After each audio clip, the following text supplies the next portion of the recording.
So in this video, we're going to work with design tables. The first thing I want you to do, we're going to sketch on the front plane, just a rectangle. We're going to revolve it. And because we're going to revolve it, I'm just going to use a center line, right? So it's not a closed sketch, but it'll be okay because it's going to be, again, revolved. We'll apply a diameter, let's say 1 inch, apply a length, say 2 inches, exit sketch, go to features, revolve, click yes here, click check. Okay. Now we're going to do a chamfer on this edge and this edge. Let's use 100 thousandths is fine. 100 thousandths about 45 degrees. Green check.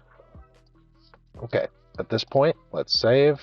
We've got it saved. I'm going to go back into Sketch, and I want to rename our dimensions. Right, so every time you double click on a dimension, it gives it a letter and a number. So D1 at Sketch 1.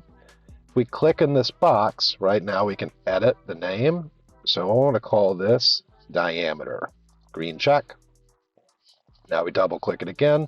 It's got a name. And this is going to be helpful pretty soon. Just like naming features, right?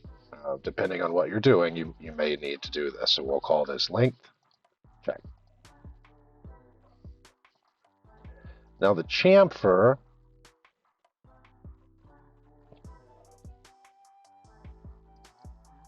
so chamfer D1 at chamfer 1, we'll call this linear, right? Green check, and then double click on the angle. We'll call this angle. Okay. So those are going to be the 4 dimensions that drive this entire part. Now, save again. I want you to go up here to search commands. Let me close this. This wouldn't be available to you. Go to commands, just type in design, and right here, design table. If you want to, you can drag it down here, right? I just left click, pull it down, and you can, have it handy. So I'd recommend doing that. Okay, so we're going to go to design table, leave everything default here, green check.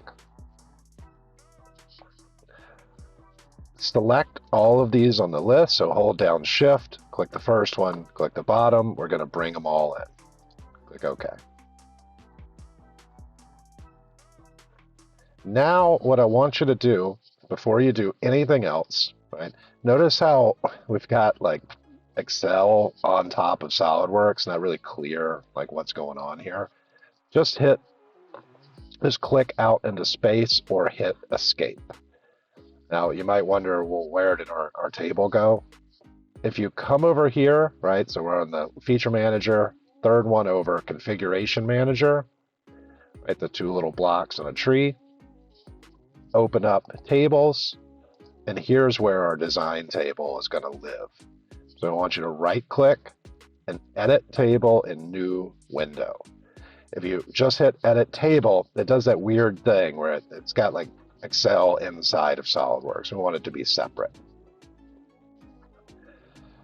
So now it does this a lot. It'll ask you questions. So notice it won't let you do anything in Excel. It's kind of irritating. It has a question for us. Just hit OK here. Don't select anything. Now at this point, Excel is totally free and it works like Excel, should. So what we have here are our dimensions, right? The names we gave them. We didn't name the revolve because it's just always going to be 360, or else it'll look like a pizza pie with a slice missing. These are the values, right? And if we change a value here, close Excel, it'll change it here, right? So that Excel spreadsheet is literally driving our part. So what can we do with this? A lot, right? More than I can cover in this video. What I want you to do specifically, to change that back to length 2 inches where we started. just count down here, right? Let's create, go down to, say, 5. Okay. So 1, 2, 3, 4, 5. I want each part to be different. So when I create 1, 2, 3, 4, 5, SolidWorks is going to create 5 parts for us, but I want them all to be different.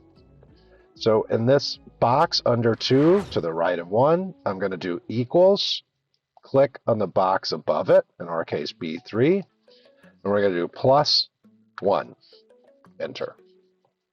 Now I want you to click on the box with the 3 in it, go to the bottom right, and pull this down, and notice how it automatically counts for us. We're going to do the same thing here, equals, except now we're just going to do +0.5. Okay. And we're going to pull this down.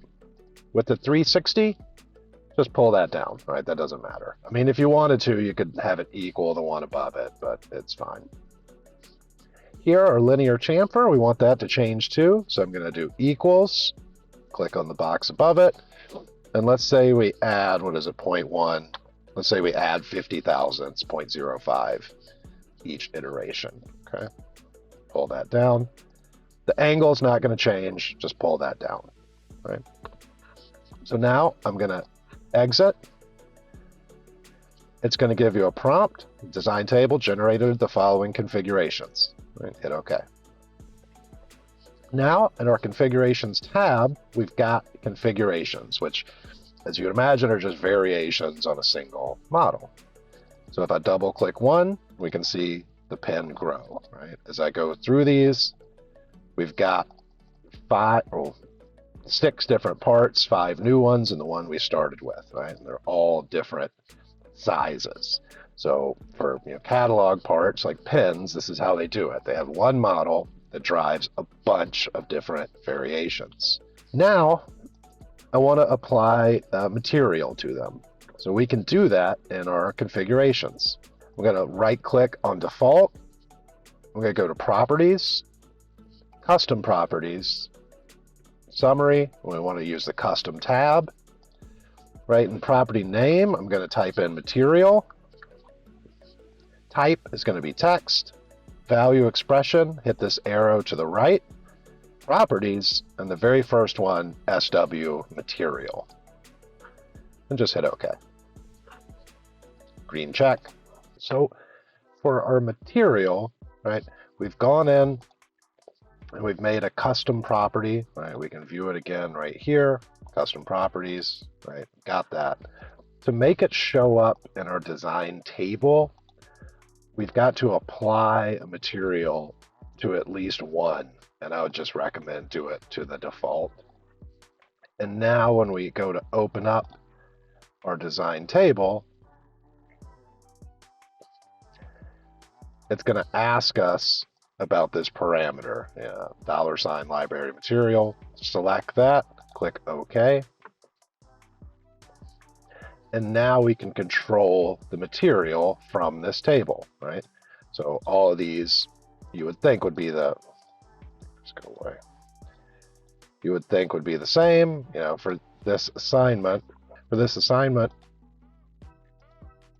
make them whatever you want. I'm not really picky. You can make them all the same. You can make them all something different. But I will be looking to see that you applied it from the design table. The difference is, see where it says SolidWorks in giant letters here? This means you applied it from the SolidWorks side, and if it doesn't have that, it means you applied it from the Excel table side. It really doesn't matter which one. So we got to exit out of Excel. And now as we scroll through, right, we can see they're all different materials, right? That's been applied. And we can check over here as well, right? It'll show up in the part itself. So that's it for this assignment. I'll have you submit. This is a SolidWorks part. When I grade it, I'll go through. I'm going to check the configurations, make sure they're all here.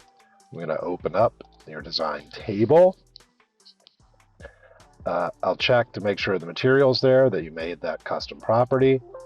I'm going to check to make sure you used a formula right here and not just, typed in the numbers. I mean, I know that's tempting. It's not that much time, but I want to see that you can use the formula there. Again, I don't care what materials you use. That's fine. I'm going to look to see that you named the dimensions, at least to the extent that I did here: length, diameter, linear, and angle. You don't have to name the revolve dimension.